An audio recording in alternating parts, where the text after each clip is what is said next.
अक्रूर जी शाम को जब रथ से गोकुल पहुंचे वृंदावन, तो भगवान जो है गाय चराकर आ चुके थे।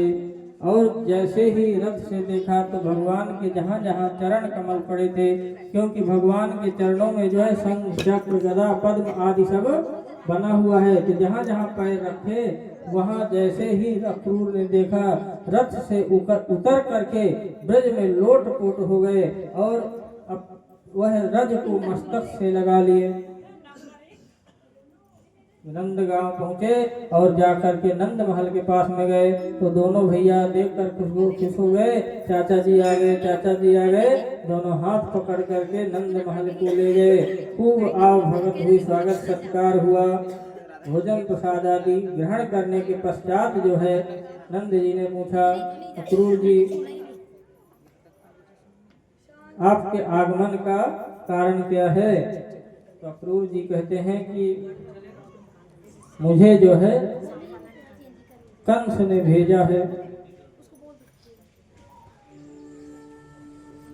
जैसे ही सुना यशोदा जी के अंदर घबराहट हो गई कि इतने राक्षस भेज दिए, अब न जाने अक्रूर जी को क्यों भेजा है।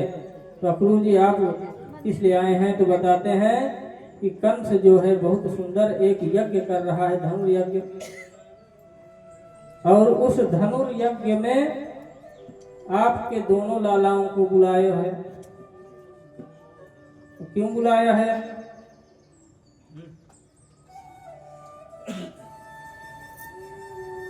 क्यों बुलाया है? हमारे लालाओं का वहां क्या काम? बोले आपके ये दोनों कृष्ण और बलराम की वीरता सुन करके उसने बुलाया है कि जो है बहुत वीर हैं, गोवर्धन पर्वत को धारण कर लिए आदि आदि, इसलिए मेरे को जो है भेजा है।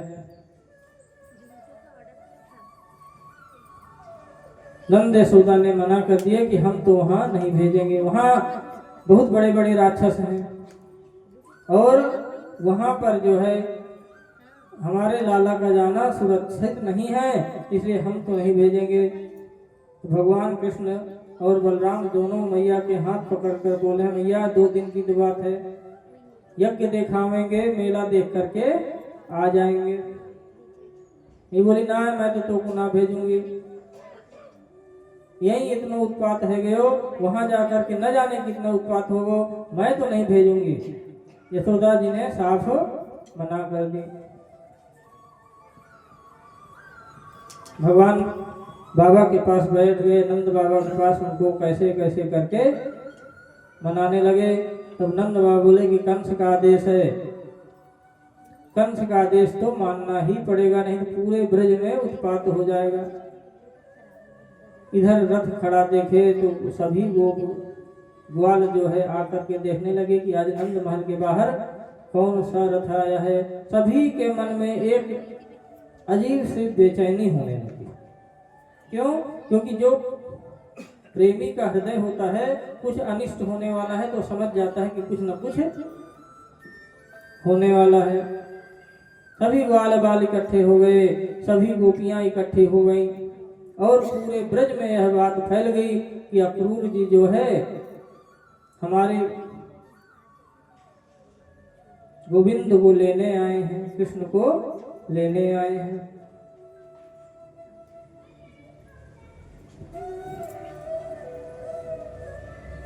भगवान कृष्ण मन से तो बहुत दुखी हैं कि आज जो है मुझे ब्रज छोड़ करके जाना पड़ेगा, परंतु करें क्या?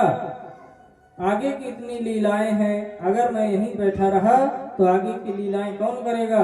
इसलिए जो है जितना गोपियों और ग्वालों के मन में उद्वेगना है, उससे अधिक कहीं भगवान श्री कृष्ण के मन में है कि मैं इन ग्वाल बालों को, जहाँ पर जिनके साथ खेला खाया बचपन बीता, आज उनको सबको छोड़कर मुझे जाना पड़ेगा। तो जब अक्रूर जी आ रहे थे तो देवकी ने संदेश भी भिजवाया था कि यशोदा से बता देना कि आपको लाला ना है, नहीं तो यशोदा अगर भगवान कृष्ण नहीं गए तो प्राण त्याग देंगी। भगवान तो अपनी कमरिया लेके सो गए और रात में जो है अक्रूर जी ने नंद रानी यशोदा नंद रानी को बताया कि नंद रानी जो लाला है ये आपको छोड़ा ना है, यह तो वसुदेव को लाला है। पूरी बात बता दी कि आपके यहाँ तो लाली भई थी और वहाँ से जो है वसुदेव जी लाला को छोड़ गए और लाली को ले गए और वह देवी के रूप में प्रकट हुई और आकाश को चली गई। अब तो यशोदा माँ के पैरों के तले से जैसे जमीन खिसक गई हो, कोई जैसे प्राण हरण करने के लिए खड़ा हो, छटपटा उठी यशोदा जी।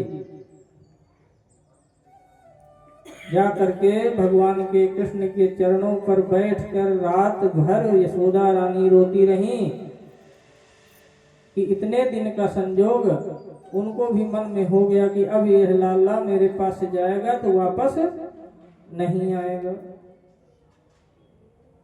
गोपियों वालों सबको खबर हो गई कि भगवान जो है ब्रज छोड़ करके मथुरा जा रहे हैं।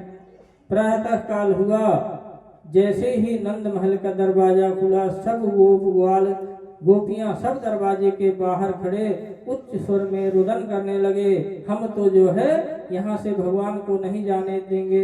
एक गोपी बोली, इसका नाम अक्रूर नहीं क्रूर होना चाहिए। इसका नाम अक्रूर किसने रख दिया? इससे क्रूर तो कोई हो ही नहीं सकता जो हमारे प्राण धन को हमारे पास से ले जा रहा है।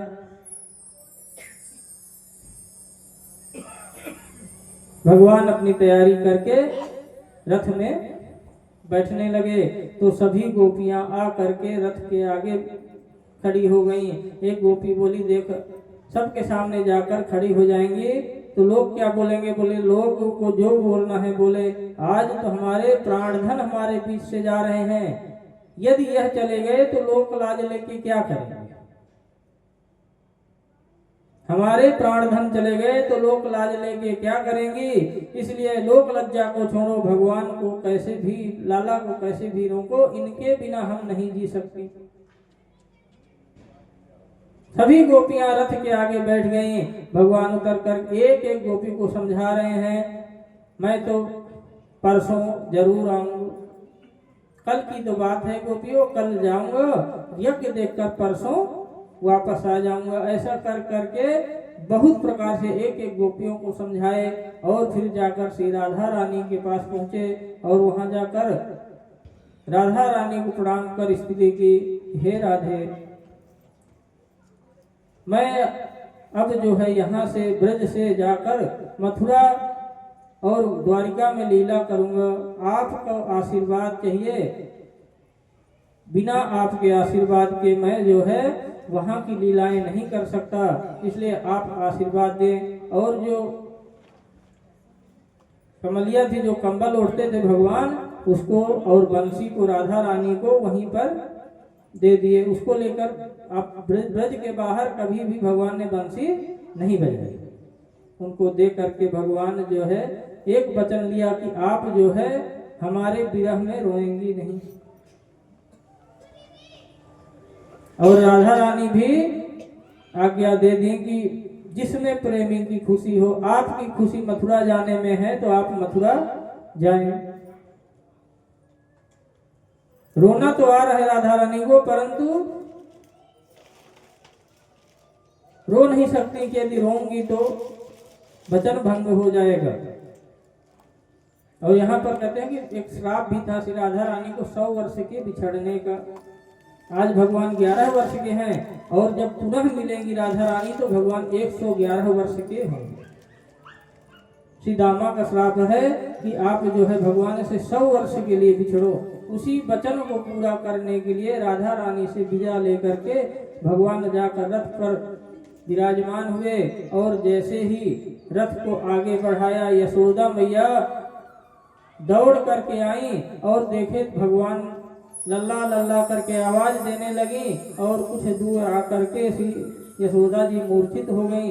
भगवान श्री कृष्ण दौड़ करके रथ से उतरे और जाकर के माँ के हृदय से लग गए, यशोदा रानी के हृदय से लग गए।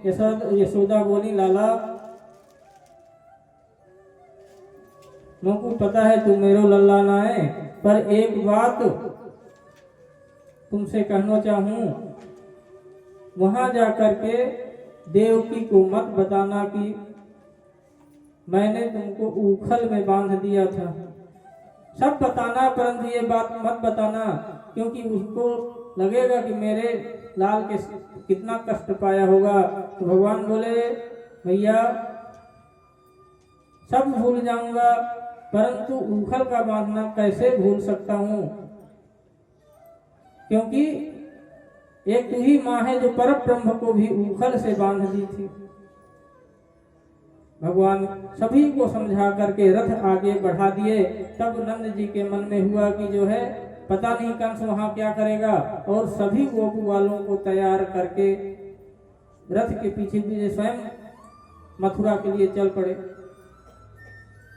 कुछ दूर जाने पर अक्रूर जी को लगा कि मैंने बहुत गलत कर दिया, इनके तो मैं प्राण धन लिए जा रहा हूं, बिना गोपाल के लोग जी नहीं सकते। भगवान को हुआ अब चाचा जी को मोह हो गया, इसलिए बोले, चाचा जी आप थोड़ा स्नान करके आ जाइए, थक गए होंगे। और जैसे ही अक्रूर जी जमुना में जाकर स्नान किए, वहीं पर चतुर्भुज नारायण रूप अपना दिखा दिए। क्योंकि उनके मन में हो गया कि पता नहीं वहां ले जाऊंगा, कंस इनको मार न दे। उनको दिखा दिए कि नहीं, हमको हमारा कंस कुछ नहीं कर सकता है। ले जा करके मथुरा में अक्रूर जी महाराज बोले कि चलिए हमारे घर पधारिए। भगवान ने कहा पहले मामा से मिल ले, बाद में आपके घर अवश्य आएंगे। ग्वाल बालों के संग जो है हो लिए भगवान, और कुछ दूर आगे चले तो बोले मेरे मामा का घर है। ग्वाल वाले कि वहां बता दे तो अच्छे अच्छे कपड़ा पहन के आते।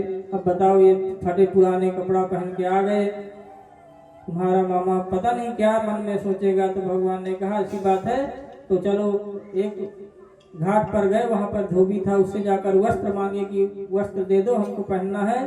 अनाप शनाप बकने लगा, बोले हमारे कंस मामा है। बोले तब तो जरूर तुमको मारूंगा। इस प्रकार से अनर्गल प्राप्त करने लगा। भगवान ने एक थप्पड़ मारा, उसके तो मुंडी सिर से अलग हो गई। गोविंदाय नमो नमः। अब तो सब ग्वाल बाल थे, वस्त्र छांट छांट करके पहन लिए। अब वो बड़े बड़े राक्षसों के वस्त्र, छोटे छोटे ग्वाल बाल, तो झाड़ू लगाते हुए चल रहे हैं। तो ज्यादा नीचे घिसटने लगे तो उठा लिए ऊपर को, तो अब ऐसा लग रहा है कि हैंगर से लटके हुए हैं। अभी तो फैशन चला है, वो कपड़ा पहनने से झाड़ू लगता हुआ चलता है। ऐसा लग रहा है हैंगर से टंगे हैं। तो ग्वाल बाल बोले लाला कपड़ा तो पहन लिए, पर पहले उससे बेकार है गए। तो भगवान बोले चिंता ना करो। आगे जाकर एक दर्जी मिला, उसके पास जाकर के बोले भैया नेक इनके वस्त्रों को ठीक कर दो। वह दर्जी सभी वस्त्रों को यथावत व्यवस्थित सिलकर उनको पहना दिए। बोले हाँ अब ठीक है। भगवान बोले कुछ वरदान मांग लो। वो देख लिया था धोबी का हाल, तो बोला प्रभु मेरी सेवा आप ग्रहण करें, मुझे कुछ नहीं चाहिए। अब ब्रजवासी बोले लाला कपड़ा तो है गए, अपने माला वाला पहन लेते, तब तो लगता कि ब्रजवासी है। ब्रजवासी को माला बहुत पसंद है, इसलिए जो है एक माली के यहाँ स्वयं गए। अक्रूर जी अपने घर ले जा रहे तो वहां नहीं गए, माली के घर पहुंच गए और स्वयं माला धारण किए, सभी ग्वाल बालों को धारण कराए। अब ब्रजवासी बोले लाला सब तो पूरा हो गए, पर एक कमी रह गई है। लका बोले थापक ठगुआ चंदन लग जातो माथे में तो मजे ही आ जातो। बोले काय चिंता मत करो। कुछ आगे गए तो एक चंदन की खुशबू आ रही थी। एक कुब्जा जो है कुड़ी चंदन लेकर जा रही थी। तो जाकर भगवान बोलते हैं ऐ सुंदरी। तो अब कुबड़ी है कहे को सुनेगी, फिर बोले ऐ सुंदरी हम तुम्ही को बोल रहे हैं। पलट कर देखी, खुश हो गई कि किसी ने तो आज मुझे सुंदरी बोला है। उनसे आग्रह किया तो वह चंदन जो है बोले सभी ब्रजवासियों को हमको चंदन लगा दो। सभी को चंदन लगा दिए और चंदन लगाने के पश्चात बोले हम तुमको कुछ वरदान देना चाहते, तुमको एक पैर में पैर रखा और ढोड़ी में हाथ लगाया। तो बलराम जी बोले लाला ये बंदा बनना है, संभल के चलियो। और जैसे ऐसे बोले ऐसे खड़ा के उठाए तो वो इतनी सुंदरी के रूप में परिवर्तित हो गई वजह से। ब्रजवासी बोले हमें तो लगा ये बलवान है पर ये तो बाजीगर भी है। वो कुबड़ी को इतनी सुंदरी बना दिया। वह उपजा जो है बोली प्रभु मेरे घर चले। भगवान ने आशीर्वाद दिया कि हम आपके यहाँ अवश्य आएंगे। अब तो सज धज करके चल पड़े ब्रजवासी और मथुरा में भगवान का स्वागत होने लगा। व्यापारी लोग जो है नाना प्रकार से स्वागत कर रहे हैं पर घर के अंदर नहीं बुला रहे हैं। व्यापारी को दूरदर्शी होना चाहिए, जिसकी सत्ता आती दिखे उसी से मित्रता कर लेनी चाहिए। लगे कि इसकी सत्ता आने वाली है तो वहां से रिश्तेदारी निकालनी शुरू कर देनी चाहिए, नहीं तो सत्ता बदलेगी तो गड़बड़ हो जाएगा। इसलिए वो जो व्यापारी लोग थे वह सब जो है फूल माला से स्वागत कर रहे हैं पर घर में नहीं बुला रहे हैं। कहीं कुछ नहीं हुआ और कंस का ही राज रह गया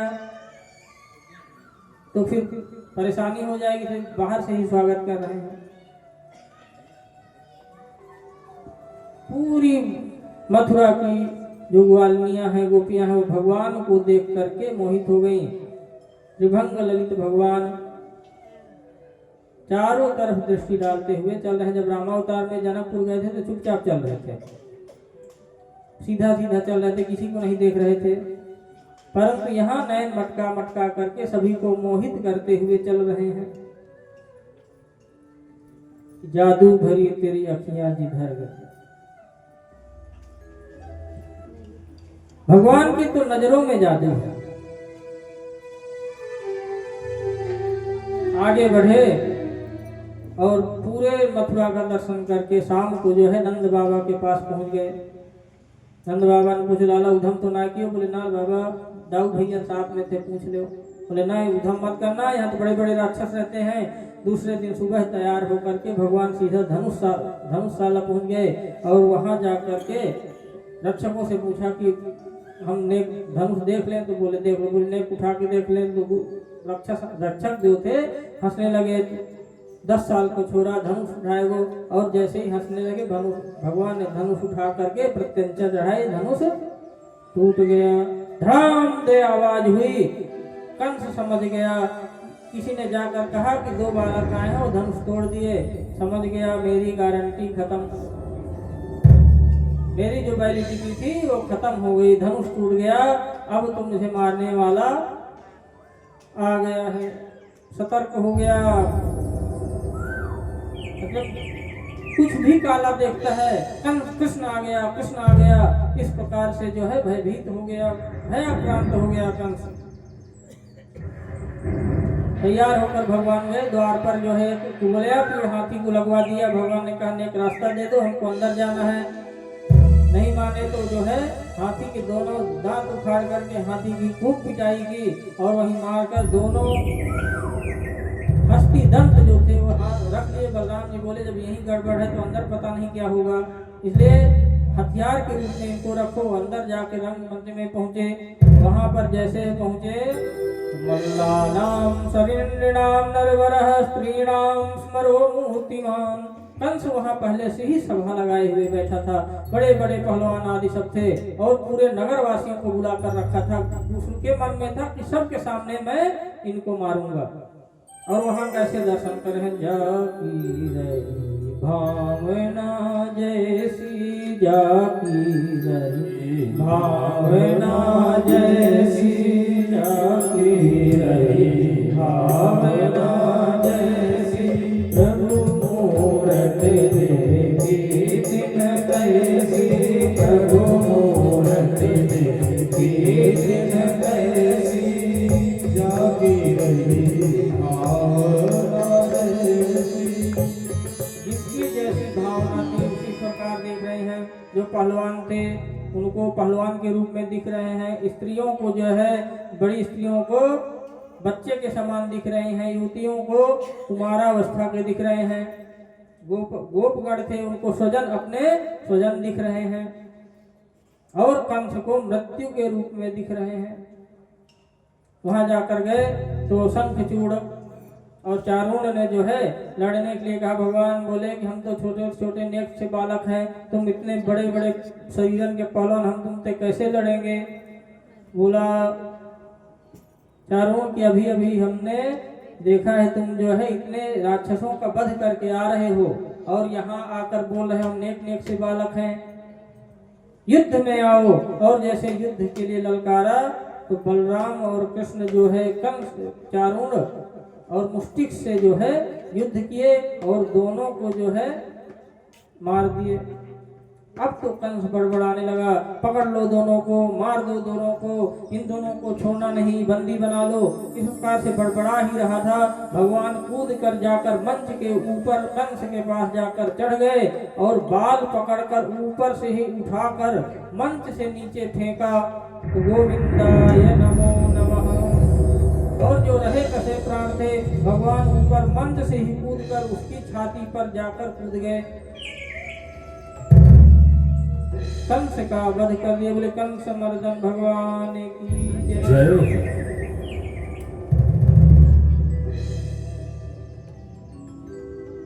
भगवान कंस को मार करके माता पिता के बंधन को खोला। वहीं पर वसुदेव और उनकी माँ को जो है देवकी को भी कंस ने बंदी बनाकर रखा था कि देखना तुम्हारे सामने तुम्हारे पुत्रों का मैं वध करूंगा। उग्रसेन अपने पिता को भी बंदी बनाकर रखा था। सर्वप्रथम जाकर महाराज उग्रसेन की बेड़ी खुलवाई और अपने माता पिता की बेड़ी खुलवाकर आज देवकी जी अपने पुत्र को देखी है।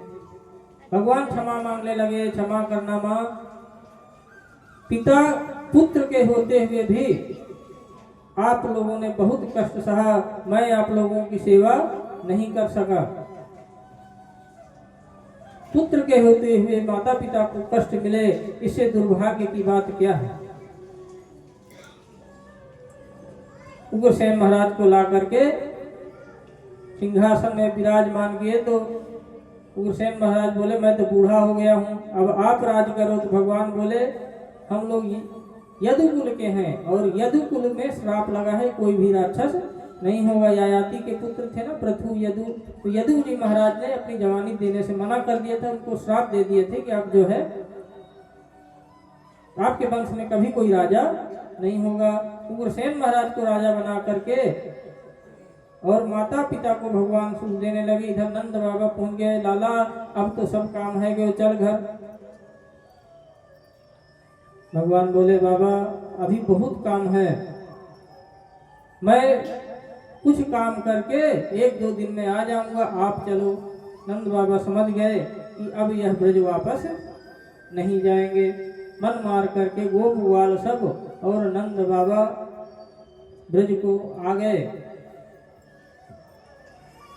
वसुदेव जी ने गर्ग ऋषि को बुलाया, बोले मेरे बच्चों का अभी तक जनेऊ संस्कार नहीं हुआ है, भगवान का यज्ञोपवीत संस्कार हुआ और पढ़ने के लिए भेजे। बोले इस समय सबसे अच्छा विश्वविद्यालय कौन सा है, कौन सा गुरुकुल अच्छा है। बोले संदीपनी मुनि इस समय जो है सबसे बड़े आचार्य हैं, वहीं पर जाकर भगवान 64 दिन में 64 कलाओं को सीख करके 64 विद्याओं को सीख लिए। और दक्षिणा में जो है गुरु जी से पूछे कि कुछ दक्षिणा, गुरु दक्षिणा क्या दें।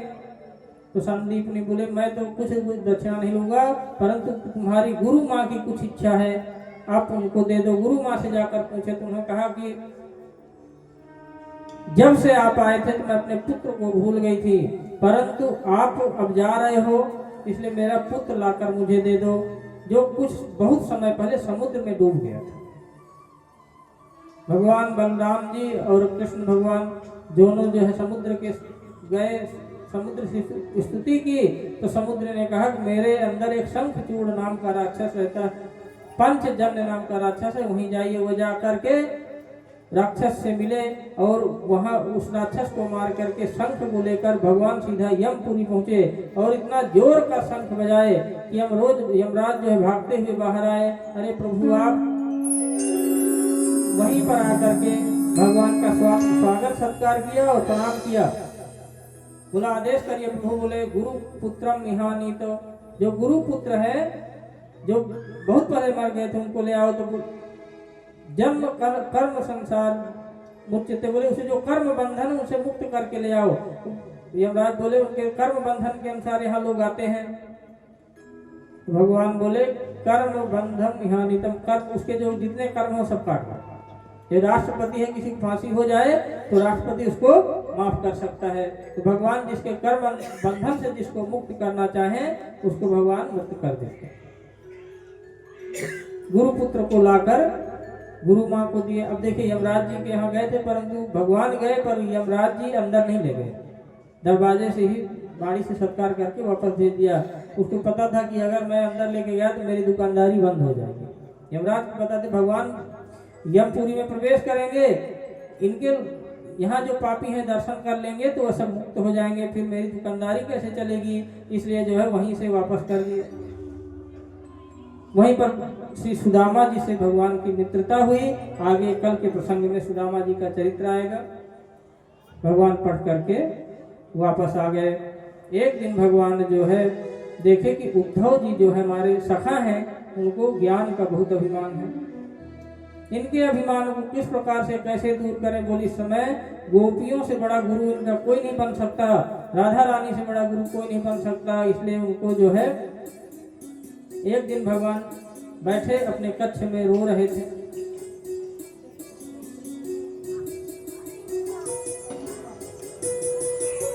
श्री उद्धव जी महाराज जाकर के पहुंच गए और पूछने लगे कि भगवान आप रो रहे हैं। तो भगवान कहते हैं उद्धो मोहे ब्रज बिसरत नाही, उद्धो मोहे ब्रज बिसरत नाही।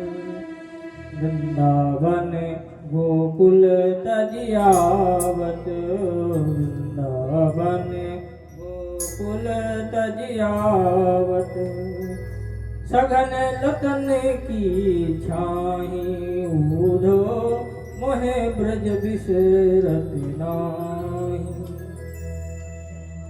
प्रात समय माता यशोमती, प्रात समय माता यशोमती और नंद बाबा की छाही, उद्धव मोहे ब्रज बिसरत नाही। ऐ उद्धव मुझे ब्रज नहीं भूल रहा, ब्रज की मुझे बहुत याद आती है, नंद बाबा और माता यशोदा की याद आती है, गोकुल की मुझे बहुत याद आती है। उद्धव जी बोले मिलकर आ जाइए, चले जाइए।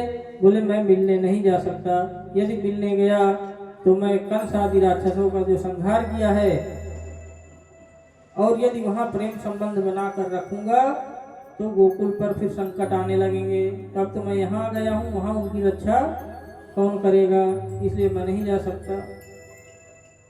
अच्छा ग्वाल बाल भी मिलने नहीं जा रहे, क्यों नहीं जाते। बोले वो अब राजा हो गए हैं, राजर्षि हैं, राजा हैं और हम ऐसे मैले कुचैले वस्त्र आदि पहन कर जाएंगे तो भगवान को कैसा लगेगा, उनके मन में दुख होगा, संकोच होगा। तो उद्धव बोले कि आप जो है एक यहीं पर एक ब्रजनगर बसा दो, सारे ब्रजवासियों को ले आइए, यहीं पर बसा लीजिए। बोले मेरा वहां पर ग्वाल बालों गोपियों के साथ सख्य भाव है। अब किसी के साथ बहुत ज्यादा साथ हो और भले ही कितना बड़ा अधिकारी बन जाए तो हमारे लिए तो वो सख्य ही है। बोले सख्य भाव खत्म हो जाएगा यहाँ आने से, इसलिए मैं उनको यहाँ भी नहीं ला सकता। उद्धव आप चले जाइए और जा करके ब्रजवासियों को समझा करके आ जाइए कि जो है मेरे विरह में तड़पे ना, क्योंकि गोपियां नित्य प्रति जो है भगवान का स्मरण करके रुदन करती रहती हैं। नंद बाबा यशोदा निरंतर अपने नंद महल में बैठे हुए अश्रुओं की धार चलती रहती है, निरंतर रोते रहते हैं। और जो ब्रजवासी हैं वह सुबह होती है और दौड़ पड़ते हैं मथुरा की ओर, और जहाँ से ब्रज की सीमा समाप्त हो जाती है वहीं पर सुबह से शाम तक बैठे रहते हैं। सुबह से शाम हो जाती है और जो मधुमंगल सीधा मातन सुखा मन सुखा सबरे ग्वाल जन वहीं बैठे रहते हैं दिन भर, और दिन भर बैठे रहते हैं। और जब शाम हो जाती है, अरे आज भी नहीं आयो, परसों की कह के गई, आज तक तो नहीं आयो लाला। शाम को वापस जा करके मैया यशोदा तेरो लाला तो आज भी नहीं आयो, परसों आयो वो।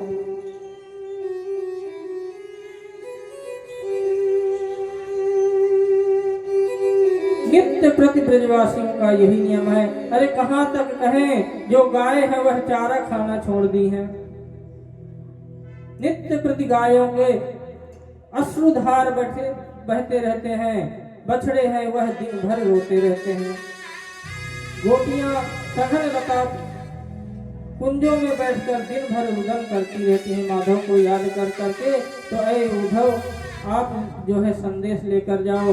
उद्धव जी अभिमान में भरे हुए बोले, मैं अवश्य ही जाकर उनके दुख दूर करूंगा। और रथ पर सवार होकर चलने लगे तो दौड़ पड़े भगवान। ए उद्धव रुको, थोड़ा सा रुकिए। और ले जाकर अपना मोर पुच्छ और अपना पीताम्बर उद्धव के गले में डाल दिया। यदि आप ऐसे जाओगे तो ब्रजवासी आपसे बात ही नहीं करेंगे, इसलिए मोर पंख पहना दिए और अपनी पीताम्बरी भगवान ने उनको उड़ा दी। रथ चल पड़ा और जैसे ही ब्रज की सीमा में प्रवेश करने लगा, तन सुखा मन सुखा धन सुखा सब ग्वाल बार दौड़ पड़े। आज देखो हमारे भगवान कृष्ण आए हैं, उसी रथ पर जो है अक्रूर जी बैठा करके ले गए थे।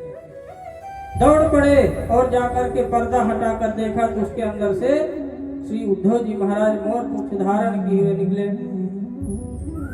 मधुमंगल बोले, आज मैं यह बताऊंगा, परसों के कही गई, आज 5 वर्ष बाद ये आयो है।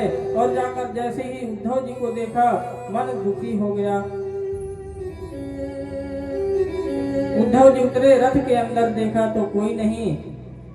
उद्धव जी ने राम राम करके बोलो, नंद महल जानो है, मैं मथुरा से आयो हूँ, मोए कृष्ण ने भेजो है।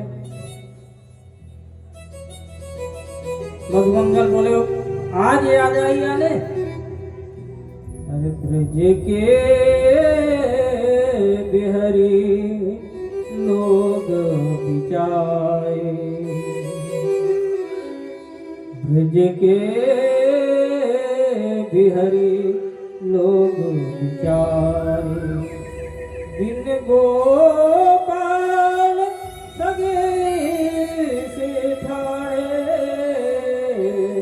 ब्रज के बिहरी लोग बिचारे, अति दुर्बल तन्हारे, ब्रज के बिहरी लोग बिचारे, माता यशोदा पंथ निहारे, निरखत सांझ सकारे, ब्रज के बिहरी लोग बिचारे। मधुमंगल बोले, के रे आज याद आई। अरे हम तो ऐसे हो गए हैं जैसे किसी को कोई ठग कर भाग गया हो। ये तुम्हारा कृष्ण तो हमको अपने प्रेम जाल पर फंसा करके ठग करके भाग गया है। देख रहे हो ये गाय चारा न खाने के कारण कितनी पतरी है गई है। अति दुर्बल तन्हारे, खाना छोड़ दी है गाय जब से भगवान ब्रज को छोड़ कर गए। माता यशोदा पंथ निहारे, माता यशोदा नित्य प्रति दरवाजे पर बैठी और नंद बाबा दिन भर रुदन करते रहते हैं, आज तो हमारा लाला जरूर आएगा।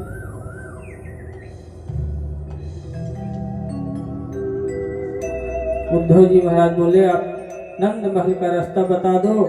जैसे पूछा बोले, जो ये पानी को नालो आ रहे हो, पनारो आ रहे हो, ये रास्ता यही पकड़ ले, नंद महल पहुंच जाएगो। जैसे ही उद्धव जी ने पूछा, ये कहे किस चीज का पानी आ रहा है महल से? तो बोले वहां पर नित्य प्रति बैठे गोप गण ग्वाल और नंद बाबा बैठे रोते रहते हैं, उन्हीं की अश्रुधार बहकर आती है, उसी का यह नाला बन गया है। आधा ज्ञान उद्धव जी का वहीं चला गया। इतना प्रेम कोई प्रभु से कैसे कर सकता है? इतना प्रेम, आधा ज्ञान उद्धव जी का वहीं। नंद महल पहुंचे, जा करके मधुमंगल जा चिल्लाने लगे, अरे मैया देख, अरे मैया देख। उद्धव जी आए हैं मथुरा से संदेश लेकर। यशोदा ही बोली, अरे मधुमंगल, मैं तुमको कई बार समझा चुकी, मेरे लाला अंदर सो रहे हो, हल्ला मत किया कर, आभाल सुला के आई हूँ और तू आकर हल्ला कर रहे हो।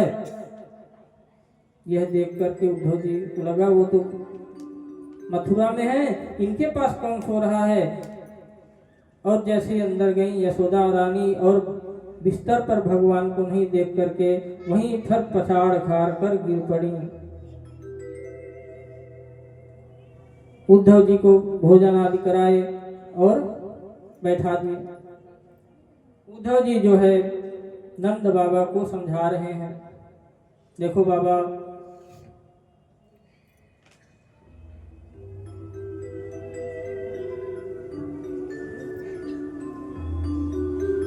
ये जो कृष्ण है वह आपके पुत्र नहीं है, वह तो साक्षात परमात्मा है, निर्गुण स्वरूप है, उसका कोई स्वरूप नहीं है।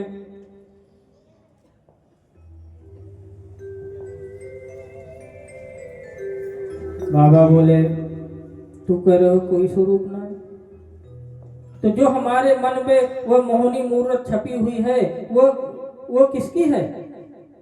वह छवि किसकी है जो हमारे मन से चित्त से निकलती ही नहीं? तू बोल रहा है उसका कोई स्वरूप नहीं है, परंतु वह तो यहाँ पर माखन चोरी लीला करता था। और फिर उखल से यशोदा ने किसको बांधा था? तेरी यशोदा ने उखल से बांध दिया था, तो वह अगर निराकार है तो उखल से किसको बांधा था?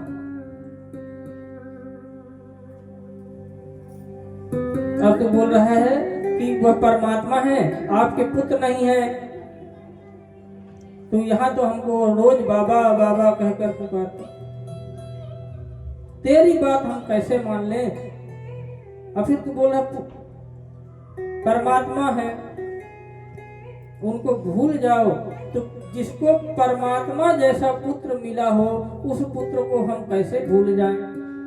अरे किसी का पागल बेटा भी घर से चला जाए तो उसको लोग भूलते नहीं, वह तो परमात्मा है। परमात्मा को कैसे भूल जाए जो सगुण साकार के रूप में हम लोगों के बीच में विद्यमान था। उद्धव जी बोले, परमात्मा तो हर जगह है बाबा। बोले, तुम तो ऐसे बोल रहे हो किसी को प्यास लगी हो और गला सूखा जा रहा हो और बोलो कि पानी कहाँ नहीं है। पानी तो सर्वत्र विराजमान है, हवा में पानी है, पेड़ में पानी है, तो पेड़ के पानी से पेट नहीं भरे।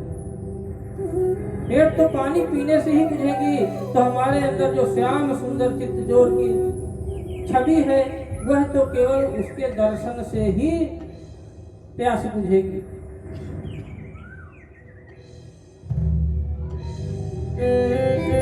बहुत प्रकार से उद्धव जी समझाते हैं और प्रातः काल गोपियों के पास उद्धव जी पहुंचते हैं और जाकर गोपियों के पास जाकर के गोपियों को समझाते हैं। तमाम निर्गुण उपदेश दिए तो गोपी बोलती हैं, उद्धव मत आइयो समझाने, जाको कांटो लगे सोई जाने, उद्धव मत आइयो समझाने,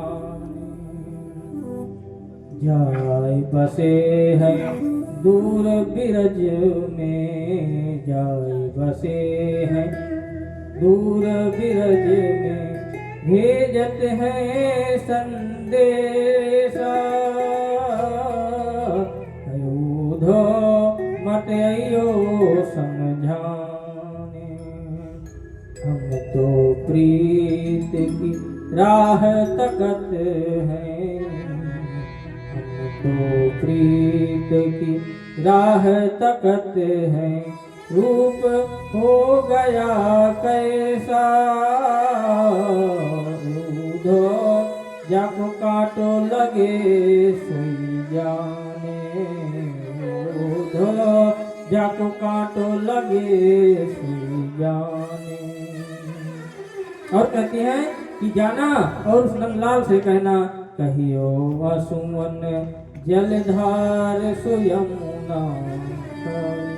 जाकर बताना कि ब्रजवासियों के जो अश्रुपात होते हैं उससे यमुना जी खारी हो गई हैं। इस प्रकार से उपदेश दे रहे थे तो एक गोपी बोली, आज मेरे साथ भगवान ने बहुत गलत किया। बोले क्या गलत किया? बोले आए और मटकी फोड़कर चले गए। ऐसी चर्चा कर रही हैं। उद्धव जी खड़े खड़े वहीं पर सुन रहे हैं और उपदेश दे ही रहे थे। इतने में एक भौरा आया और वहीं बैठ गया गोपियों के चरणों में। उद्धव जी कहते हैं कि आप जो है निर्गुण स्वरूप का उपासन करो। आप जो है निर्गुण स्वरूप का उपासन करो, निर्गुण स्वरूप को पूजो। तो गोपियां कहती हैं कि ऊधो मन न भये 10-20, ऊधो मन न भये 10-20। एक तो गयो श्याम संग, एक हतो सो गयो श्याम संग। कौन आराधेगी ऊधो मन न भये 10-20। ऐ ऊधो, जो एक ही मन था हमारे पास वह तो श्याम सुंदर लेकर चले गए। अब ये तुम्हारे निर्गुण स्वरूप को उपासन के लिए हम कौन सा मन लाएं? नाना प्रकार से उद्धव जी समझा रहे हैं, परंतु गोपियों के वो समझ रहे थे कि गंवार हैं, इनको कुछ नहीं पता। उसी समय एक भंवरा आकर राधा रानी के चरणों में बैठा। मधुपुकितव बंधो मास्मृसांगिं सपत्न्या, कुछ बिललित माला कुंकुमस्माश्रुभिर्नः, बहतु मधुपतिस्तन मानिनां प्रसादः, यदुदरसि विडम्बं यस्य दूतस्त्वमेव। गोपी बोली, देखो ये भंवरा है ना, ऐसा ही श्याम सुंदर है। जैसे भंवरा एक पराग से दूसरे फूलों का पराग लेता रहता है, ऐसे ही यह जो है श्याम सुंदर है। ये दोनों की जाति एक है। वो भी हम लोगों का चित्त चुराकर, मन चुराकर अब जाकर वहां मथुरा में रानियों ग्वालिनियों के साथ में घूम रहा है, और यहाँ हम जो है विरह में तड़प रही हैं। ऐसा ही भंवरा है। जो ये कार्य सारे ऐसे ही होते हैं, जितने कार्य होते हैं ये सब ऐसे ही होते हैं। कुछ बिललित माला कुंकुमास्माश्रुभिर्ना, कहते जो ग्वालिनियां मथुरा की जो अपने माला धारण की हैं, देखो देखो इसके मुंह से उसी की महक आ रही है। उद्धव जी को सुना रही हैं भंवरा का बहाना कर, नाना प्रकार सुना रही हैं। एक सखी बोली, अरे ये तो कपटी है ही है। कपीन्द्र धर्म, अरे कहाँ तक कहें इसकी कपट लीला। हमारे साथ तो कपट किया ही इसने, हमारा तो चित्त चुरा कर चला गया। परंतु राम जन्म में देखी हो, बाली बेचारा बंदर, उसको पीछे से मार दिया। श्रीमकित विरूपां सृजितः कामयानां, अरे कहाँ तक कहें जो सूर्पनखा बिचारी प्रणय याचना, प्रेम की याचना लेकर आई थी कि उसके नाक कान कटवा दिए। बलिमपि बलिवत्का देश अध्वांश मद्वत। अरे बलि तो इनको सर्वस्व दान कर दिया था, परंतु उसको भी बांध करके इन्होंने पटक दिया। ये बहुत बड़ा कपटी है। यह सब उद्धव जी सुन रहे थे। तो धो सूधो है चलो सुन गोपिन के बैन। उद्धव जी समझ रहे थे कि गोपियों को कोई ज्ञान नहीं है, मैं जाकर के इनको ज्ञान दूंगा। और वहां जब जाकर के उनकी प्रेम दशा को देखे तो पहले तो पूरा का पूरा ज्ञान चला गया। अब तो जो है समझ गए कि गोपियां साधारण नहीं है, यह तो जानती है कि यह परमात्मा है, यह जानती है कि यह परमात्मा है। और मैं इनको गंवार समझ रहा था कि इनको कुछ नहीं पता। इस प्रकार से जो है उद्धव मन में पश्चाताप करने लगे और जाकर किशोरी जी के चरणों में गिर पड़े, मुझे भी जो है प्रेम की दीक्षा दीजिए। किशोरी जी को गुरु बना लिए उद्धव जी। और वहीं पर जो है ज्ञान गुदड़ी जगह है, कहते हैं गोपियों ने उद्धव की ज्ञान की गुदड़ी बना दी। अब तो उद्धव जी प्रेमी बन गए, ब्रज मथुरा जाना भूल गए। 6 महीने पर तक वहीं पर ब्रज में लोटपोट होते रहे, वहीं पर घूमते रह गए। जैसे कोई पागल घूमता है, ऐसे पागलों की भांति जो है उद्धव जी फटे कपड़े वस्त्र चीर और अपने ऊपर मिट्टी धूल डाल रहे हैं और राधे राधे राधे राधे कहते हुए ब्रज में घूम रहे हैं।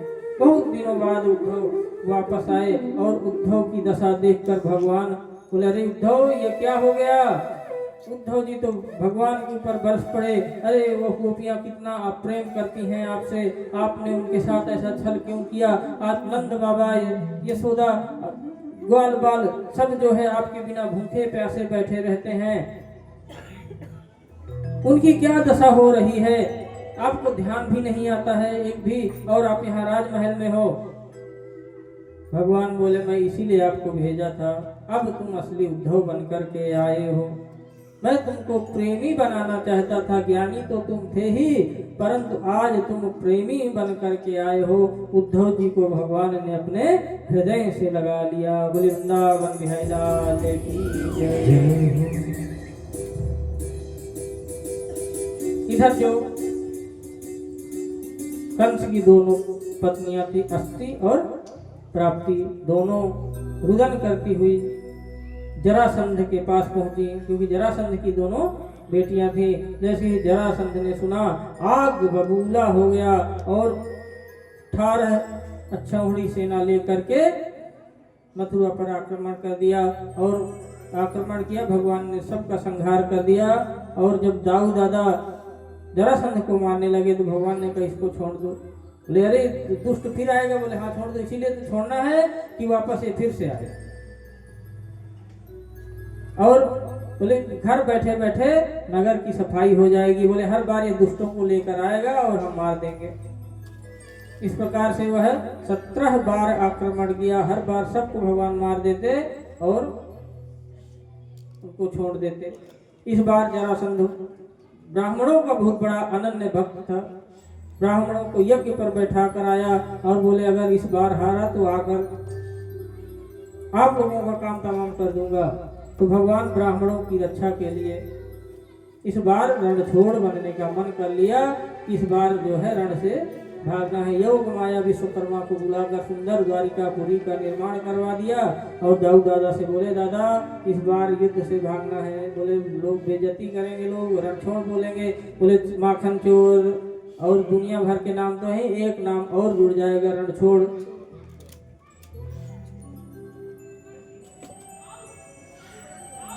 जैसे इस बार जो है काल यवन को लेकर जरासंध ने आक्रमण किया और भगवान बाहर निकले और दाऊ दादा को युद्ध में लगाकर स्वयं भाग गए। और इधर जो मथुरा के निवासी थे सबको योग माया के द्वारा जाकर के द्वारिका में स्थापित कर दिए।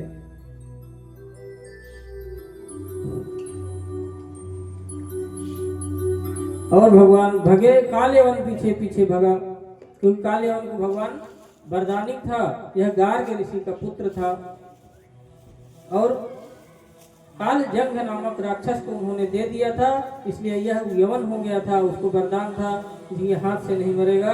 तो भगवान भगते हुए गए और एक गुफा में घुस गए और वह गया, एक वहाँ व्यक्ति पड़ा हुआ था, जाकर जोर की लात की ठोकर मारी, ढोंगी वहाँ युद्ध से भागकर यहाँ कर सो रहा है पीताम्बर ओढ़कर, भगवान ने जाकर उनके ऊपर पीताम्बर डाल दिया था। परीक्षित जी बोले महाराज ये सो कौन रहा था? तो बोले ये मुचकुंद थे जो देवासुर संग्राम में बहुत थक गए थे तो जाकर सो रहे थे। जैसे ही लात मारा उसने वरदान लिया था कि मैं प्रथम बार इसको देखूं और नष्ट हो जाए वो मेरी जो नींद से उठाए। जैसे ही आँख खुली सामने काले वन था, पूरा जल करके भस्म हो गया।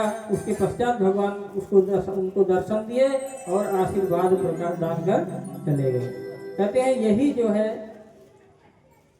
कलयुग में जो है नरसिंह मेहता के रूप में गुजरात में अवतार लिए। भगवान से प्रार्थना की है कि मैं तो आपकी भक्ति कर ही नहीं सका, सोते ही रह गया। तो भगवान आशीर्वाद दिए कि कलयुग में जो है तुम अवतार लेना। यही मुचकुंद जो है नरसिंह मेहता के रूप में गुजरात में अवतार लेकर और भक्ति का प्रसार किया। ककुदवी नाम के एक राजा थे रघुवंश के। वह जो है एक बार अपनी पुत्री को लेकर के ब्रह्मा जी के पास गए, इसका विवाह किसके साथ करूं? तो भगवान ब्रह्मा जी बोले इस तब से अब तक कई युग बीत गए, आप इस समय तुरंत जाइए और बलराम जी से जाकर विवाह कर दिया। और आए बलराम जी की सूरसेन महाराज के पास में, बोले विवाह कर लो। बलराम जी इतने बड़े और रेवती इतनी बड़ी, बलराम जी हल उठाए और ऐसे लेकर के दबा दिए, अपने बराबर में कर लिए। बलराम जी का विवाह संपन्न हो गया।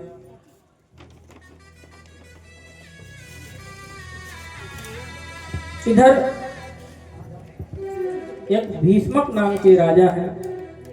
भगवान भीष्मक सुताम रुक्मणीम रुचिराननाम राक्षसेन विधानेन उपयामि वितसुतम। परीक्षित जी महाराज कहते हैं कि हे प्रभु कृपा करके बताएं कि भगवान ने राक्षसी विधि से विवाह क्यों किया। श्री सुखदेव जी महाराज कहते हैं कि राजा शीत भीष्मको नाम, एक भीष्मक नाम के राजा थे। उनके 4 पुत्र थे, रुक्मी, रुक्मरथ, रुक्मबाहु, रुक्मपेश और रुक्ममाली, और पुत्री थी रुक्मी। एक ही बहन थी।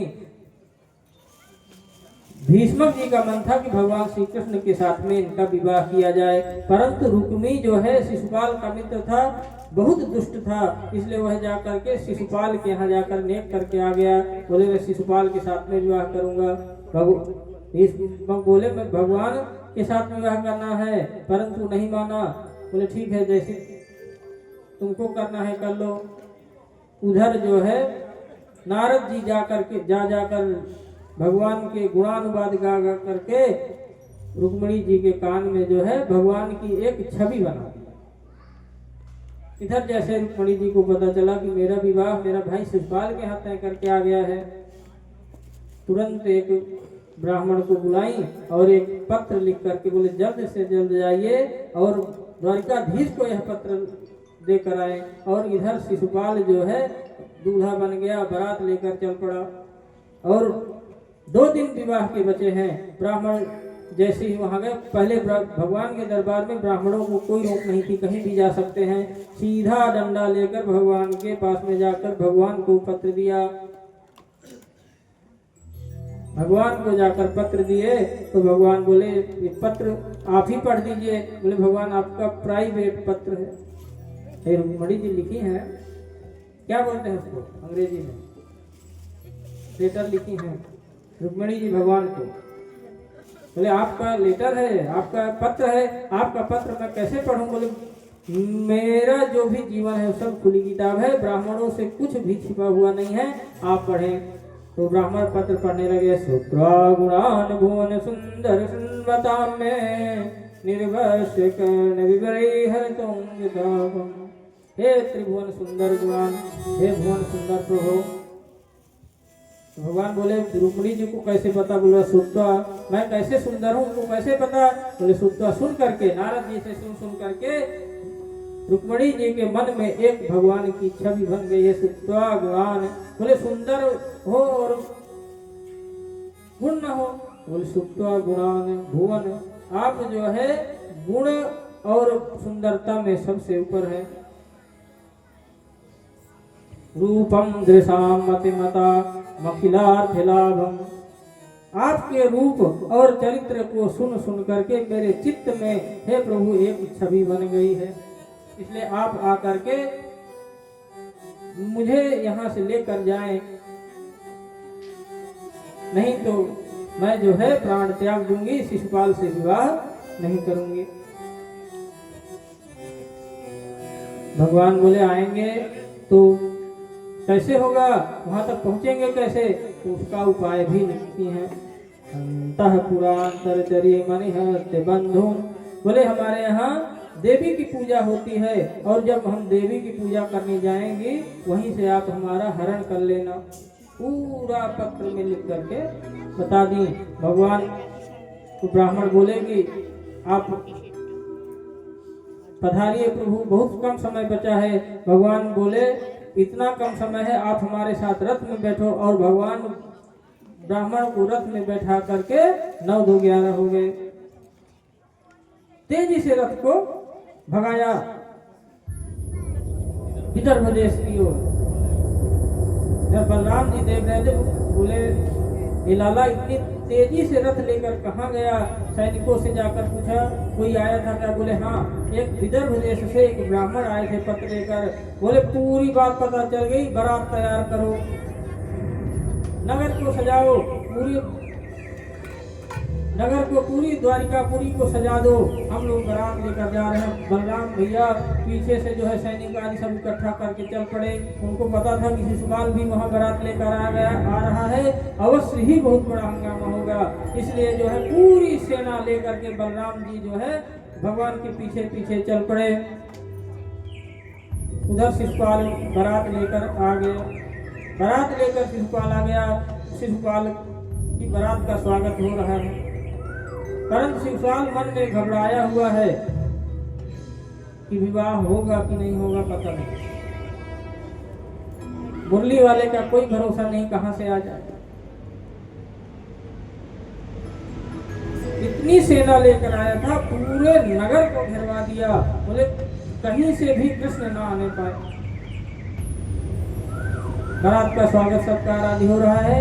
इधर जो है रुक्मिणी माता सोच में बैठी हैं कि यदि प्रभु नहीं आए तो मेरा क्या होगा, ऐसा सोच ही रही थी। उतने में ही ब्राह्मण देवता डंडा लहराते हुए बढ़िया पहुंच गए रुक्मिणी जी के पास में। बोले प्रभु अभी आ रहे हैं आप, शाम को विवाह है। बोले आप पत्र पहुंचाए कि नहीं। बोले पत्र पहुंचा भी दिए और जिसको पत्र देना तो उसको लेकर ही आया हूँ, मंदिर में आपका इंतजार कर रहे हैं।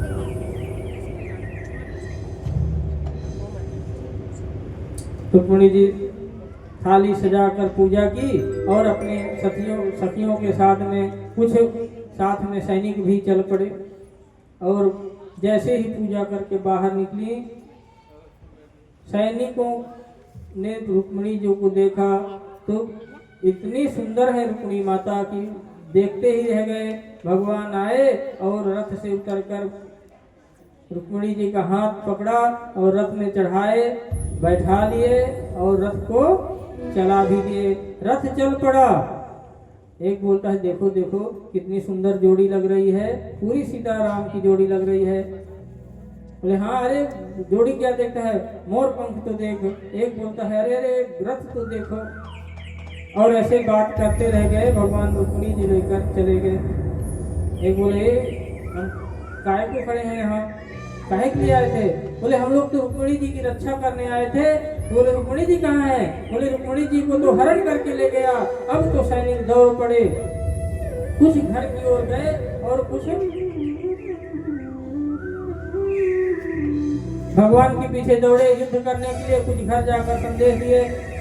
शिशुपाल को जैसे पता बोला मैं तो पहले ही बोला था कि मेरा विवाह नहीं होने देगा। अब रुक्मिणी जो है अहंकार में भरा हुआ तलवार लेकर के चल पड़ा। आज तो चाहे कुछ भी हो जाए मैं इसको कृष्ण को नहीं छोड़ूंगा। और जा करके रथ को, भगवान के रथ को घेर लिए और जैसे ही आक्रमण करने वाले थे पीछे से आवाज आई, बोलिए द्वारकाधीश की जय। भगवान कर देखे तो बलराम जी जो है हल मूसल लिए हुए, सैनिक लिए हुए चले आ रहे हैं। भयंकर युद्ध छिड़ गया और लड़ाई होने लगी। और युद्ध करते करते भगवान ने जो है ना रुक्मी को पकड़ लिए और जैसे ही मारने के लिए उद्यत हुए तो रुक्मिणी जो है पैर पकड़ लेंगी, प्रभु इसका वध मत करिए, चाहे जैसा भी हो पर है तो मेरा भाई, और यदि आप मेरे भाई को मार देंगे तो जो आपके पास पत्र गया था, जो मैं आपके साथ हूँ, मेरी भाभी ने मेरा बहुत सहयोग किया है, वो यही बोलेंगी कि इनको तो हम इनका सहयोग किए मेरे पति को ही मरवा दिए, इसलिए मैं जो है अपने भाभियों का वैधव्य रूप नहीं देख सकती, प्रभु क्षमा करें, क्षमा कर दीजिए। तो भगवान बोले तुम्हारा भाई बस नहीं है, अब तो हमारा साला भी है। अरे हम अपने साले को क्यों मारेंगे? और उसका आधा मोड़ सिर को गंजा कर दिए, फिर रुक्मी वापस नहीं गया। इधर शिशुपाल को जैसे पता चला कि भगवान रुक्मिणी जी को हरण करके ले गए, बेचारा रोता हुआ पालकी में, जिस पालकी में दुल्हन जानी थी उसी पालकी में मुंह छुपा करके रोते हुए अपने नगर को चला गया। उसी दिन से नियम ले लिया, जब तक 100 गाली नहीं देता था भगवान को तब तक वह पानी नहीं पीता था। भगवान रुक्मिणी जी को लेकर के आज द्वारिकाधीश में प्रवेश कर रहे हैं और सुंदर जो है, अब विवाह तो वहाँ हुआ नहीं, केवल लेकर आ गए और आ करके यहाँ ला करके सुंदर यज्ञ मंडप सजाया गया। पूरी द्वारिका नगरी को सजा दिया गया क्योंकि भगवान का आज विवाह होने वाला है। पूरी द्वारिका नगरी को भांति भांति प्रकार से सजाए और रुक्मिणी जी को मेहंदी लग रही है। ये विवाह का आनंद लेते हैं। सखियां मुझे मेहंदी लगा दो, मेहंदी लगा दो मुझे ऐसा सजा दो। आओ मेरी सखियां मुझे मेहंदी लगा दो, मेहंदी लगा दो मुझे ऐसा सजा दो। मुझे श्याम सुंदर की दुल्हन बना दो, मुझे श्याम सुंदर की दुल्हन बना दो, मुझे श्याम सुंदर की दुल्हन बना दो, मुझे श्याम सुंदर की दुल्हन बना दो। आओ मेरी सखियां मुझे मेहंदी लगा दो, आओ मेरी सखियां मुझे मेहंदी लगा दो।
सगाई सतगुरु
जो रंगनाई कोटे ऐसे बोलो सुंदरे जो रंगनाई कोटे सबरो बोला जो कबरों न लूटे सबरो बोला जो कबरों न लूटे सबरो बोला जो कबरों न लूटे सबरो बोला जो कबरों न लूटे सुहाग वाली दुनिया लगा दो सुहाग वाली दुनिया लगा दो सुहाग वाली दुनिया लगा दो सुहाग वाली दुनिया लगा दो मुझे श्याम सुंदर की दुल्हन बना दो मुझे श्याम सुंदर की दुल्हन बना दो मुझे श्याम सुंदर की दुल्हन अभी लोग ताली बजाते हुए श्याम सुंदर की दुल्हन बना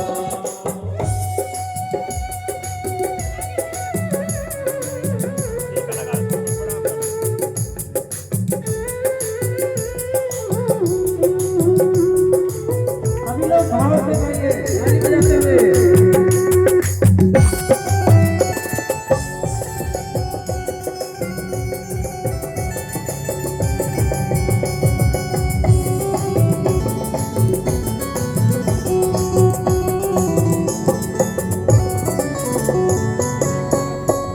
ऐसे पहनो चूड़ी जो कबहू न टूटे ऐसे पहनो चूड़ी जो कबहू न टूटे ऐसे पहनो चूड़ी जो कबहू न टूटे ऐसे पहनो चूड़ी जो कबहू न टूटे प्रेम प्रीति का धागा कबहू न छूटे प्रेम प्रीति का धागा कबहू न टूटे प्रेम प्रीति का धागा कबहू न टूटे प्रीत का धागा कबहू न टूटे आज मेरे मोतियों से मांग तो भरा दो आज मेरे मोतियों से मांग तो भरा दो आज मेरी मोतियों से मांग तो भरा दो आज मेरी सखियों से मांग तो भरा दो मुझे श्याम सुंदर की दुल्हन बना दो मुझे श्याम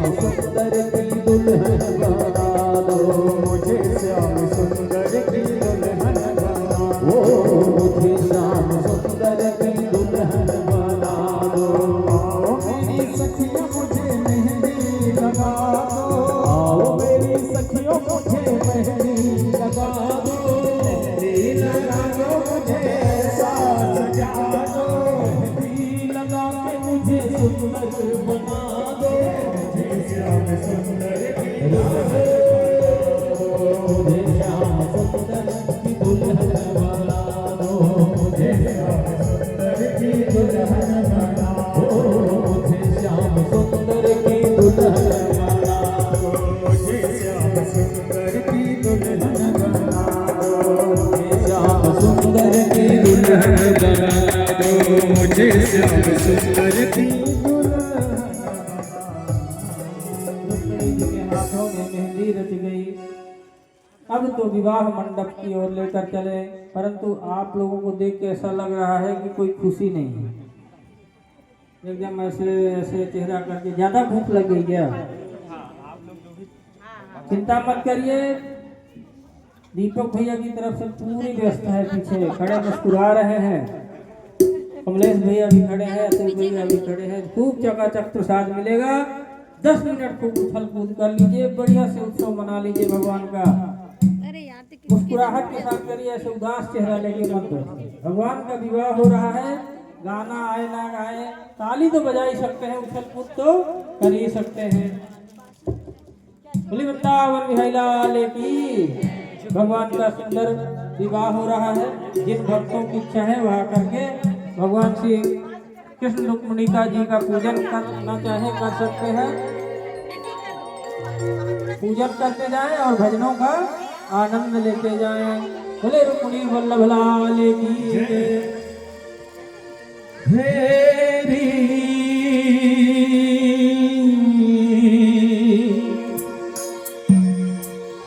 शौक पुरा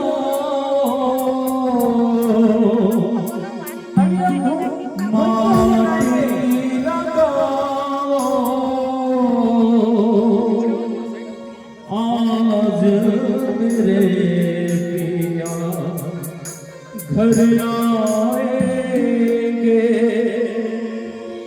खबरें सुनाओ जो खुशियाँ बताओ जो आज मेरे पिया घर आए हैं छाप बुलाओ माटी लगाओ छाप बुलाओ माटी लगाओ आज मेरे पिया घर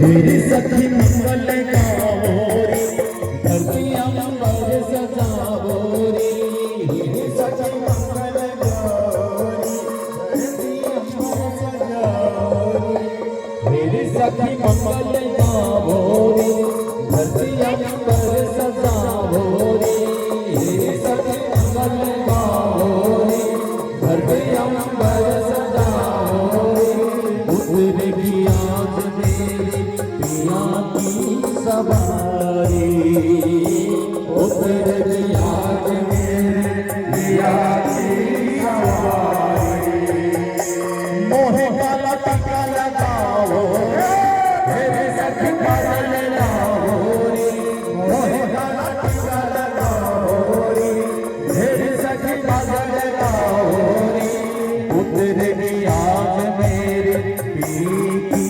सवारी उतरेगी आज मेरे पिया की सवारी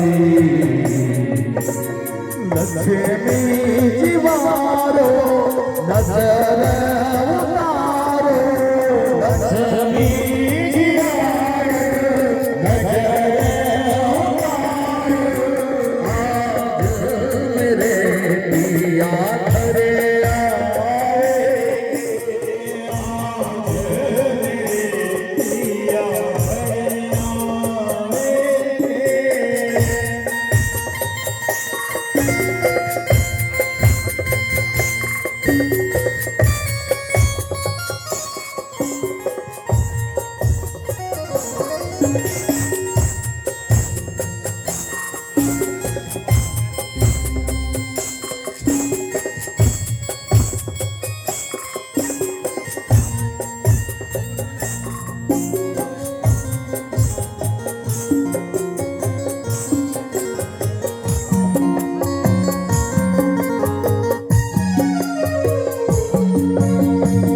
रंगों से रंग मिले नए नए ढंग मिले रंगों से रंग मिले नए नए ढंग मिले रंगों से रंग मिले नए नए ढंग मिले रंगों से रंग मिले नए नए ढंग मिले खुशियाँ से द्वार मेरी निताले है मेरा खुशियाँ द्वार में वाली है मेरा बिहू बिहू पपिया बोले ओहो कोयल जपे बिहू बिहू पपिया बोले ओहो कोयल जपे आंगन आंगन है परियों तेरा आंगन आंगन है परियों तेरा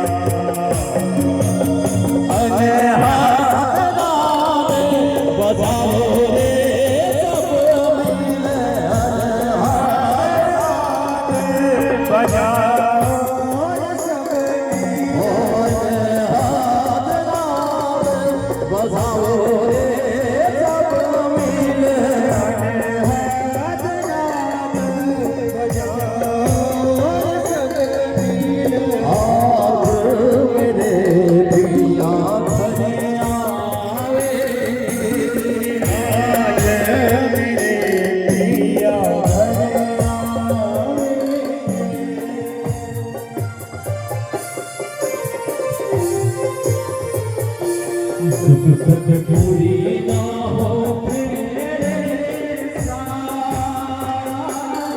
जब तक पूरी ना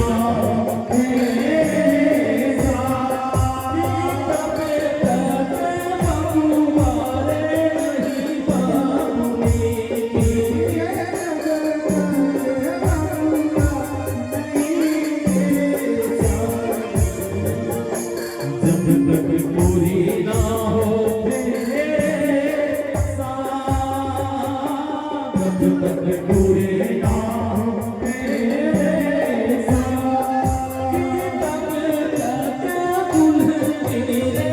नहीं टूटा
बढ़िया मस्ती में झूमते हुए भगवान की शादी हुई है। तो सभी भक्तगण खड़े होकर के एक दो भजन का खूब मस्ती में आनंद ले, उसके बाद आरती। अरे ऐसा लगता है सारे, ऐसा लगता है सारे संसार की शादी है। बोलिए वृंदावन बिहारी लाल की। ऐसा लगता है कि ऐसे संसार बनाती है। आज मेरे जान की शादी है, आज मेरे जान की शादी है।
ब्रह्मा की शादी है आज मेरे श्याम की शादी है आज मेरे श्याम की शादी है आज मेरे श्याम की शादी है आज मेरे श्याम की शादी। और क्या कहना है? अरे छोटे छोटे भाइयों पे बड़ भैया, छोटे भाइयों पे बड़ भैया,